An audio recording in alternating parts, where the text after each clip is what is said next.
so much. Can everybody hear me okay, or is that a little loud? It's okay? Okay. Well, the second part of this evening's presentation, and you know, honestly, if you have any questions about the value of study abroad, I hope the stories that you heard from our students just have convinced you that it's the absolute right thing to do, whether you're a student, a parent, or somebody else involved in it. It's just those memories that you talked about, and when you talk about them to your classmates, I think are just invaluable. I'm going to share a slightly different story. I'm going to share a story about leaving from Minot, and with my wife Joanne, we flew down to Fort Lauderdale, where we boarded a ship that you'll hear a little bit more about called the MV Explorer. And we spent 26 days in that part of the world in Central America. And throughout the presentation, I'll be using this map to kind of navigate you around the places that we went to. And it was quite an adventure, to be sure. I've been very fortunate to travel quite a bit. I've traveled over 60 countries, and I can say without question that this particular adventure was the neatest thing I've ever done in my life. So it's just a very memorable thing. Some of the sort of fast facts about this. The MV Explorer does this year-round, and I'll tell you a little bit more about that. On our particular voyage, we didn't use the word cruise. In fact, we weren't allowed to use the word cruise on the ship because the whole ship is a floating university, so we call it a voyage rather than a cruise. But on this particular one, as you can see, there's about 340 students representing some 46 majors, 32 faculty who literally came from all over the world, 30 staff, 30 lifelong learners. I'll talk about lifelong learners a little bit more, but lifelong learners are folks that are not regular university students who want to come aboard and learn, and they participate in all the activities.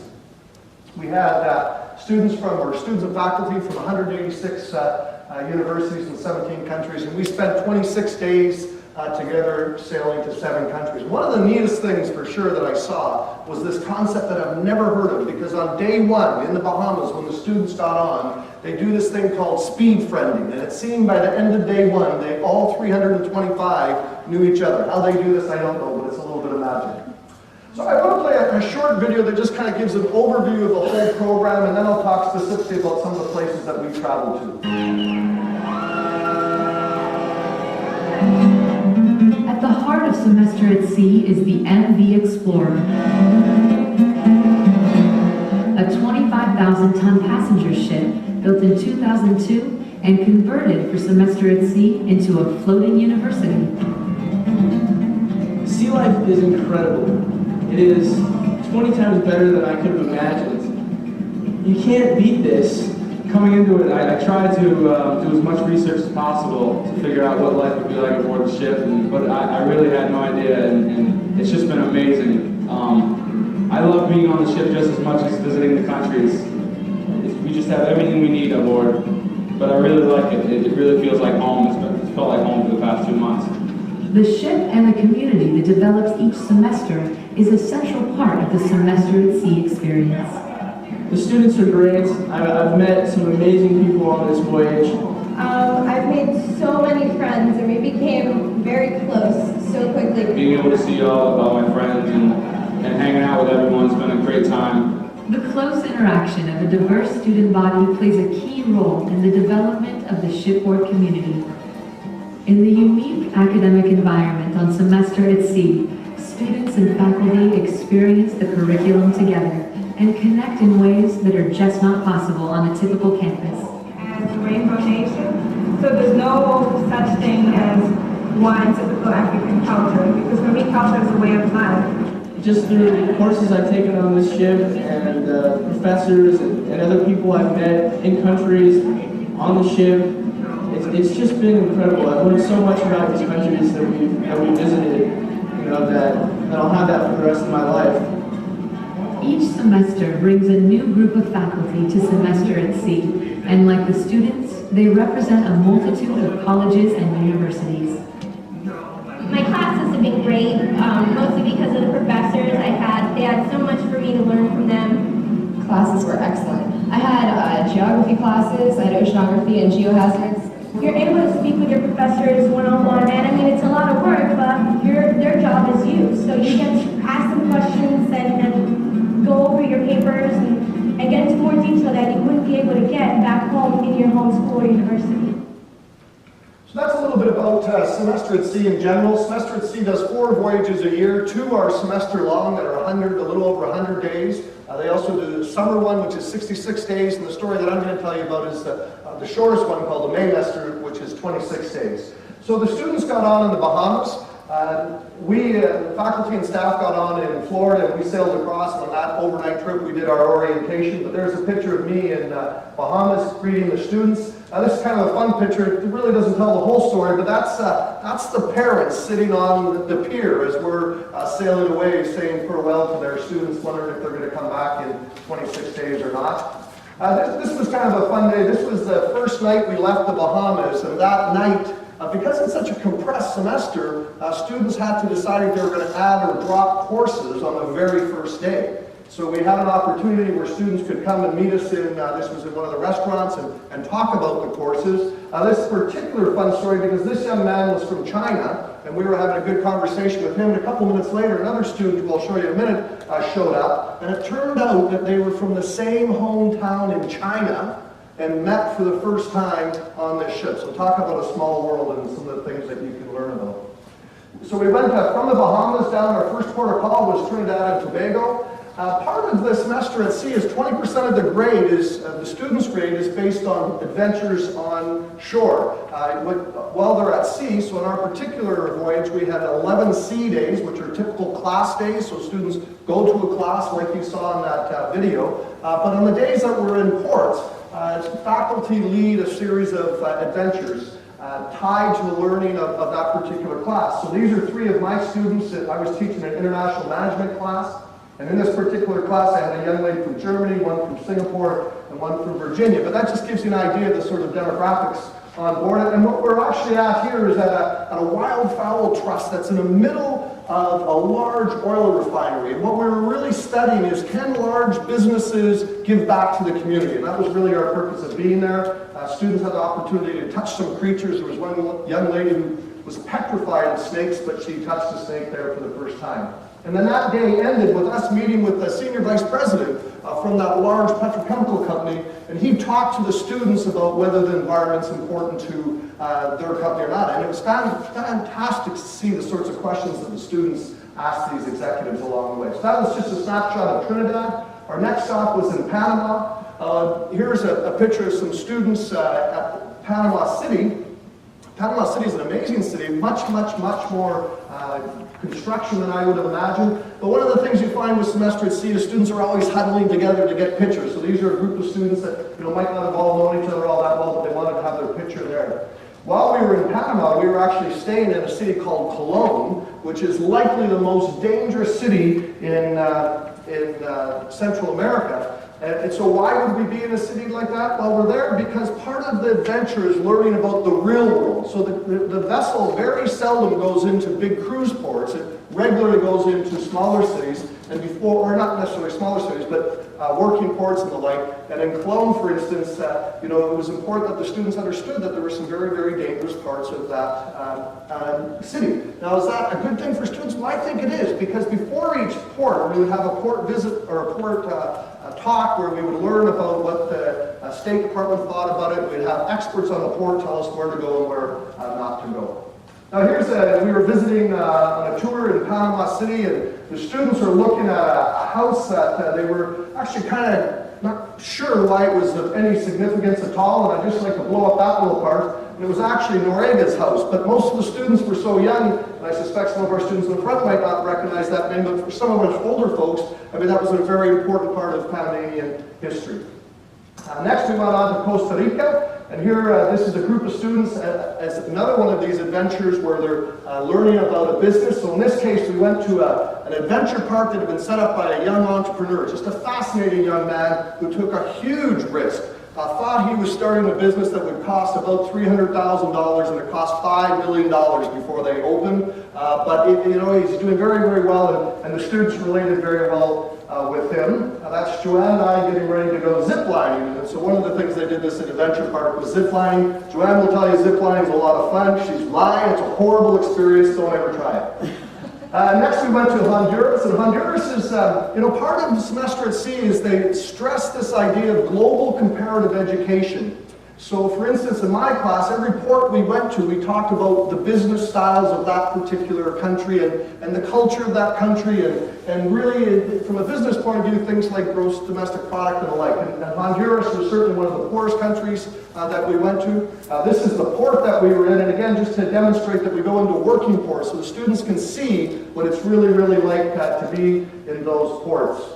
This is literally across the port. Our ship was over here, and this is across the port. It's a little bit hard to see in that picture, but that's a student who was sunbathing on the beach, and this wild horse came up and made friends with her. It's kind of the sorts of things you see, I suppose, in Honduras. Next, we went off to Guatemala. We visited a very small town called Livingston that you can only get to by boat, sort of similar to maybe your water taxis or water buses that you were talking about. It was actually a little bit longer, perhaps. It took us about, 30 minutes to get there from where our port was. But what this is, it might be a little bit difficult to see, but that's where folks in Livingston do their laundry. There's no such thing as washers and dryers. You go to a common area, and that's also where young babies are washed and that sort of thing. So again, it's interesting for students to see that not all of us have working washers and dryers in our apartments. That's an idea of the infrastructure in Livingston. My guess is about half of that wire was not put there by the city, but it was pirated to get electricity. And this is an example of a bar, I guess that particular one was. But the students are so adventurous when they get to these ports. Joanna and I were, I would say, not so adventurous. We would go and organize tours and the like. The students would, as soon as we were in port and cleared customs, they would be off with their knapsacks and would come back the next day. Typically, we arrive at a port at 8 o'clock in the morning and leave at 8 o'clock the next night.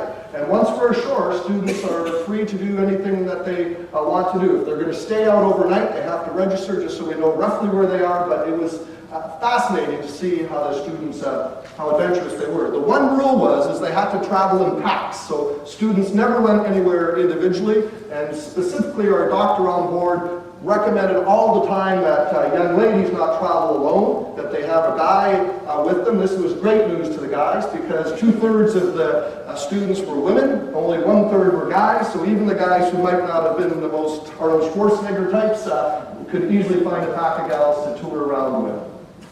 Next we went to Belize. Belize is, in terms of this global comparative education, very, very different than the other countries that we'd visited in many ways, not the least of which, for many of the students, it was the first country, well, I suppose the second country that we've been to that English was commonly spoken. Most of the other countries, as I'm sure you know, speak Spanish. Belize was a fascinating opportunity. One of the things that we did there, Joanna and I led a service learning opportunity for students. And I'm really just cherry picking some of the activities that took place on this whole 26 days, but we took a group of students to Belize Zoo, which tragically had been hit by Hurricane Richard October prior, and so they needed a lot of work. And we went there, and you can see here we're getting wheelbarrows moving, and ladies students carrying cinder blocks. In fact, one of the lifelong learners, who I'm not sure how old she, 71, Joan, a friend of ours, decided that she wanted to do the work with the cinder blocks, and she carried, I think, 30 of those cinder blocks. I suppose each trip was, 300 yards or something, and it was just fascinating to see everybody working together.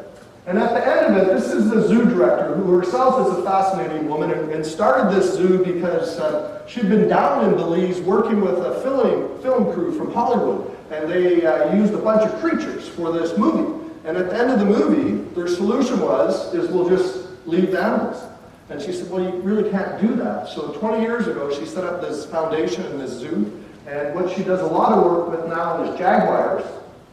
Jaguars are hated in Belize because they encroach on our land. I wonder if that's the right way around. In any case, farmers really don't like jaguars, and a lot of jaguars come into the populated areas, so they're considered to be menaces. And she takes these jaguars into her zoo and really rehabilitates them, kind of like the dog whisperer. She might be the jaguar whisperer. And then she allows those jaguars to go to zoos all over the world. And it's part of a program to look after jaguars, and it's really important to get new bloodlines. So she does a great job on that. But one of the things she did is she allowed all of the students to do some work with the jaguar. So I want to show a short video to show one of the opportunities that the students had. So every student that went to do the service learning, I think there was 40 of us, and every one of the students got to do the following. instantly. So the idea is to instantly keep one close touch with them, so they just fall in love with them. So all of you can come up and give him a high five. I know, it's amazing. But remember, there's 2 rules, all right? There's 2 rules. I stand here, you stand here, always hold one to this, that's rule number 1. Rule number 2, when you give this boy a high five, okay? You have to kind of go quick, because you have to go to lunch, you have to see the outfit.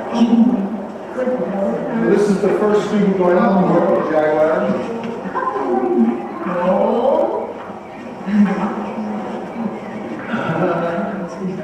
And I won't really well, but this is me going up and down doing the same thing.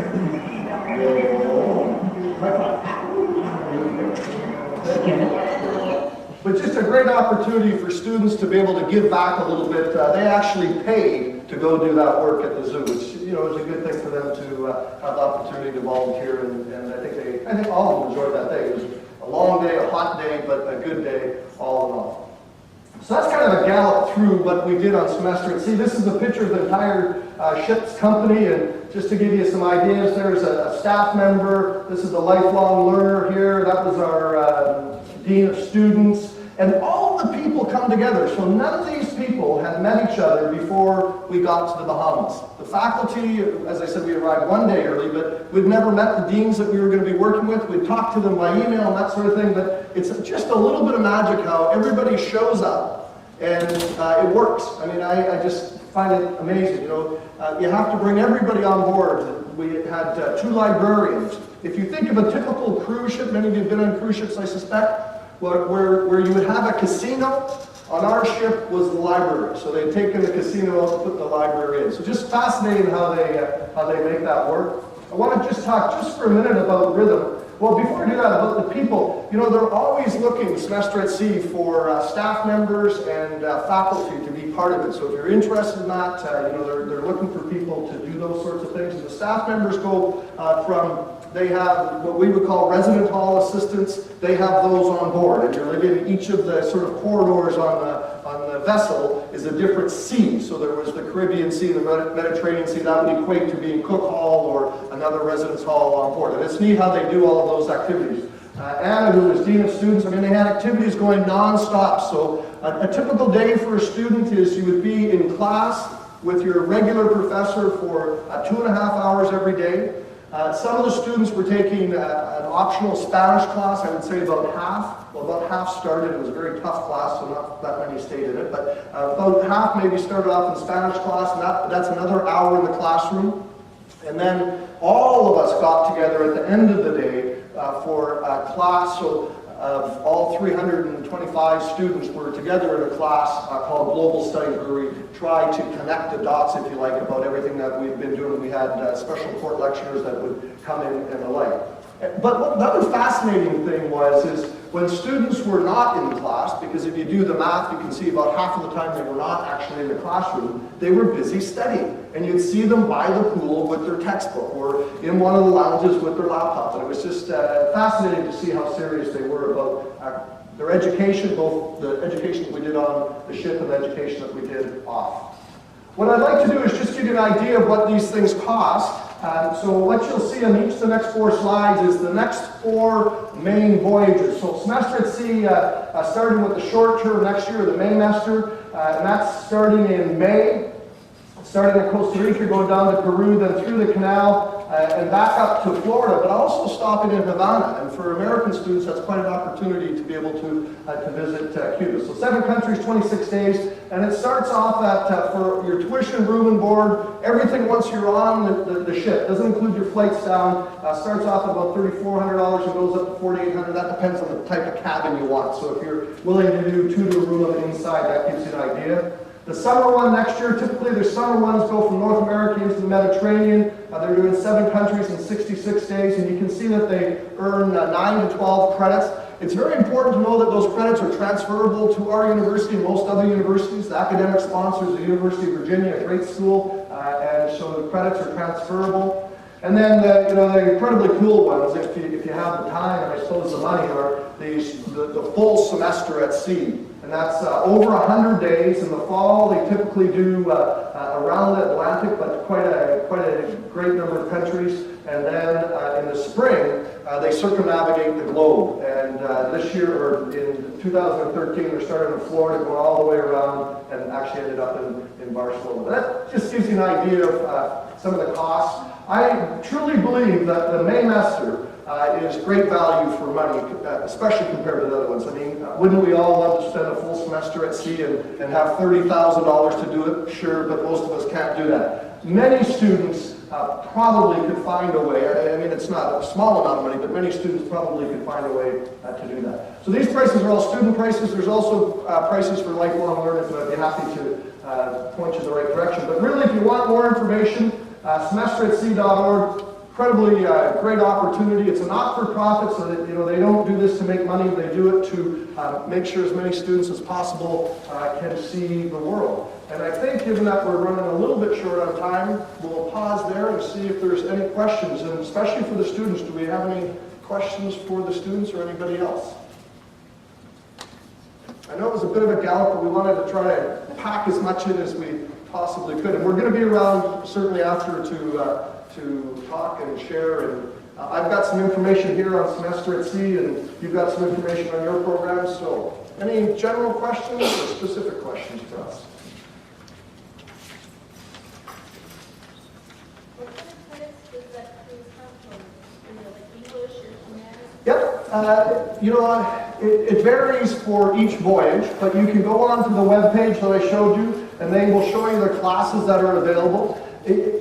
And in fact, we've got some folks here from our international program that can give you more information, but generally the credits, in some cases they'll transfer directly into your major, so we can replace one class with another class. In other cases, if it's a class that maybe we don't offer or isn't needed for your major, we go into your elective category. So you do have to be careful to make sure that you're getting the right credits.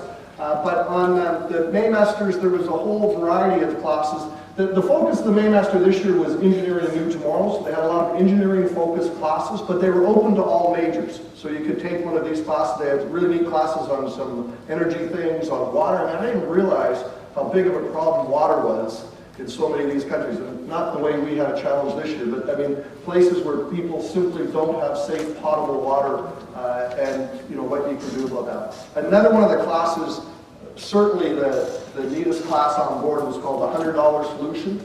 And students got together, they were given $100. Now, can you do anything to change lives with $100? Most of us would say no. Well, they did. And they went to, that was in Honduras, I think, or Guatemala?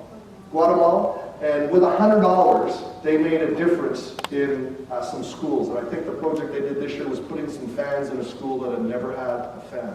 But they had to plan the whole thing on this voyage and then actually go and do it, which is really, really neat.